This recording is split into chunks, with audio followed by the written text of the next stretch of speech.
Have you ever held back from asking someone out, applying for a dream job, or even just speaking up in a meeting, all because of one crippling fear? That fear of hearing the word no, the fear of rejection. It's a powerful, primal feeling, and you're not alone if you've felt it. It is like an invisible wall that can box us into a smaller and smaller version of our lives. For some, it's just a mild case of nerves, but for others, it's an overwhelming force that dictates their every move. This fear can stem from so many places: past experiences, how we were raised, or just our own inner critic working overtime. If left unchecked, it can grow, leading to more and more limitations. But here's the good news: it doesn't have to control you. Today, we're going to break down how you can overcome this fear and stop it from holding you back. First, let's talk about self-regulation. This is a fancy term for your ability to manage your own thoughts and emotions. Think of your mind like a garden. Right now, the fear of rejection might be like a weed, choking out all the beautiful flowers.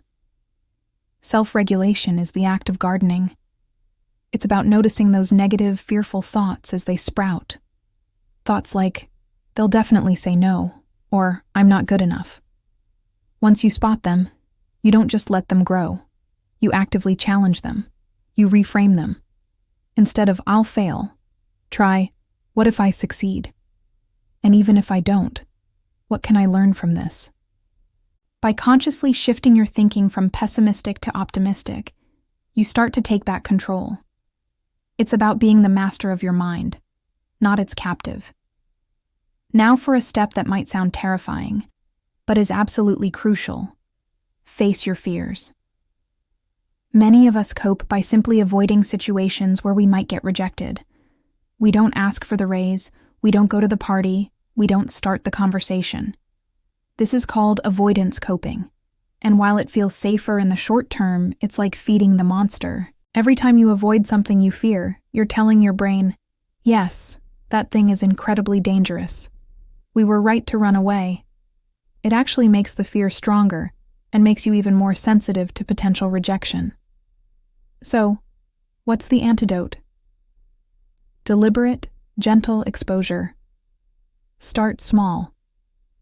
Put yourself in low-stakes situations where rejection is a possibility. Maybe it's asking for a small favor, or sharing an opinion in a group of friends. Each time you face that fear and realize that the world doesn't end, that you are okay, you're rewiring your brain. You're building evidence that you can handle it. You'll start to see that the imagined consequences were far worse than the reality. And with each small victory, your confidence will grow, making it easier to take on the next, slightly bigger challenge. This leads us to our third strategy: cultivating resilience. Resilience isn't about never getting knocked down. It's about how quickly you get back up. Rejection is a part of life. It happens to everyone, even the most successful people you can think of. The difference is that resilient people don't let it define them. They see it as a data point, not a final verdict on their worth. So how do you build this mental toughness? First, build your confidence by focusing on your skills and abilities. Get good at something, whether it's a hobby or a professional skill. Competence breeds confidence. Second, build a strong social support system. Surround yourself with people who lift you up and believe in you. They can be your safety net when you take a risk and fall. And finally, practice self-care. Nurture yourself, be kind to yourself, and remind yourself of your goals. Having a clear vision for your life gives you the motivation to bounce back from any setback and keep moving forward. Let's look at where this fear of rejection can really mess things up in your life. Take job interviews. You could be the most qualified person, but if your fear is making you sweat, shake, and avoid eye contact, the interviewer might see it as a lack of confidence. You might even struggle to negotiate your salary, leaving money on the table simply because you're afraid to ask for what you're worth. It doesn't stop once you have the job. In business, you need to sell products, entertain clients, and negotiate deals. Fear of rejection can make even a simple phone call feel like a monumental task, paralyzing your ability to perform. And what about your personal life? Meeting new people becomes a minefield. Instead of being present and enjoying a conversation, you're trapped in your head, worrying about what they think of you. This can prevent you from forming real, lasting connections. Dating is another big one. A first date should be about discovering if you like the other person. But for someone with a fear of rejection, it turns into a performance, a desperate attempt to be liked. This anxiety can make you seem nervous and inauthentic. Even with our friends, the fear of rejection can lead us to become people pleasers. We might do things we're not comfortable with, just to fit in and avoid disapproval.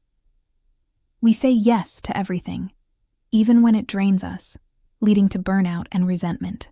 We become passive, afraid to state our own needs or stand up for ourselves, pretending our desires don't matter.